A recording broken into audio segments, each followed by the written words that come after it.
5h41, j'accueille le premier invité de la matinale. Bonjour Jean-Éric Brana. Bonjour Sébastien. Spécialiste des États-Unis, maître de conférence à Paris 2. Merci d'être avec nous ce matin. Vous décryptez régulièrement sur Europe 1 cette campagne présidentielle américaine. Nouveau rebondissement, on en parlait hier, à moins de 2 mois du vote. Donald Trump, on va l'entendre, qui dans un entretien avec le journaliste Bob Woodward, reconnaît avoir sciemment menti, minimisé la gravité de l'épidémie. Jean-Éric Brana, il avoue publiquement avoir menti. Cette affaire, c'est le coup de grâce ? Non, ça n'aura aucune conséquence. Alors, regardez ce qui se passe depuis maintenant 2 mois. Les chocs sont énormes dans cette campagne, de quoi terrasser dit Trump dans une autre ère. Et pourtant, il est toujours en place. Il n'a pas perdu 1 point de pourcentage. Il s'est quand même passé beaucoup de choses. Et croyez-moi, il va s'en passer encore beaucoup d'ici le 3 novembre. Et pourtant, on se souvient d'autres histoires. Bill Clinton, par exemple, le mensonge aux États-Unis, c'est la plus grande trahison pour les Américains. Oui, c'est la plus grande trahison. Et on voit effectivement qu'il est dénoncé régulièrement. Il y avait aujourd'hui, d'ailleurs, quelqu'un de très important dans l'église épiscopalienne américaine et qui expliquait que voir la porte-parole mentir devant la presse alors qu'elle porte une croix, c'était absolument horrible pour lui. Mais c'est vrai que ça s'est installé. Mais à chaque fois, c'est pas réellement du mensonge, disent ses supporters. Ils expliquent qu'il y a toujours une bonne raison. Vous parliez des sondages, on lui donne quand même pas mal de retard dans ces sondages. Qu'est-ce que vous regardez dans ces sondages ? Quelles indications il donne aujourd'hui ? Alors moi je regarde la tendance en réalité, pas le sondage lui-même, et cette tendance elle dit que Joe Biden est loin devant, j'insiste bien, depuis maintenant plus de 6 mois.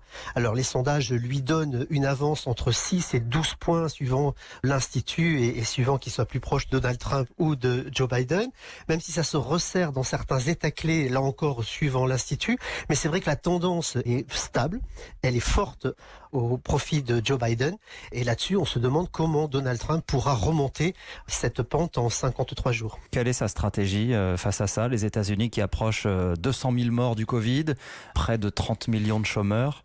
Quelle est sa réponse ? Il faut regarder les choses en face. Donald Trump n'a aucune stratégie. Il fait de l'attaque personnelle contre Joe Biden. Il change 50 fois de stratégie justement en se demandant comment l'attaquer. Mais ce thème-là est inattaquable. Pourquoi ? Parce que ça fait 50 ans qu'il est dans la vie politique et en réalité, tout le monde le connaît. Tout le monde sait quelles sont les failles de Joe Biden. On les connaît. C'est le plagiat qu'il y a eu en 87. C'est la loi qui a été très décriée en 94. C'est peut-être une façon de faire avec le Nord-Américain qui n'a pas toujours été à la hauteur de ce qu'on pouvait attendre. Et après, tout cela, les Américains lui ont déjà pardonné si jamais certains lui en voulaient. Aujourd'hui, ils savent tous comment se situer. Et c'est bien le drame de Donald Trump. Il n'arrive pas à trouver la faille. Et Joe Biden, en face, est-ce que c'est toujours une sorte de choix par défaut, le tout sauf Trump pour beaucoup d'Américains, ou est-ce qu'il parvient quand même à susciter l'adhésion ? C'est vrai que le tout sauf Trump est très fort. Et c'est d'ailleurs la première réponse des Américains quand on leur demande quelle est la raison du vote. En revanche, je crois que c'est allé un peu vite en besogne que de tirer la conclusion que Joe Biden n'attire pas le vote. Parce que l'un n'exclut pas l'autre. Et je crois au contraire que Joe Biden était le très bon candidat dans cette campagne. Je l'avais annoncé avant qu'il rentre en campagne en disant que pour moi c'est lui qui allait gagner et qu'il allait remporter la présidentielle. Parce que ses atouts sont énormes. C'est un centriste, il occupe ce centre qui permet aujourd'hui de remporter le match. C'est bien ce qui embête là aussi Donald Trump, qui ne peut pas aller au-delà de ses 44% de base parce que justement, bien, la place est déjà prise par Joe Biden. On est à 8 semaines du vote. Qu'est-ce qui va jouer là maintenant, dans la dernière ligne droite ? Rien ne va jouer. Alors je suis désolé de faire une réponse aussi négative, mais en réalité, on le voit déjà depuis 2-3 mois. Le match est terminé. Les gens sont déjà décidés. Et quand on regarde dans les sondages, on a moins de 10% de gens qui disent qu'ils ne sont pas décidés. On n'est même pas sûr que ce soit vrai dans leur cas. C'est une campagne très particulière, mais c'est Donald Trump qui a tué le match lui-même. Il a commencé sa campagne le 9 novembre 2016. C'est-à-dire que les Américains sont en campagne permanente depuis 4 ans. Aujourd'hui, je crois que les Américains en ont marre. Ils veulent arriver à cette élection, passer à autre chose et puis voir l'avenir d'une autre façon.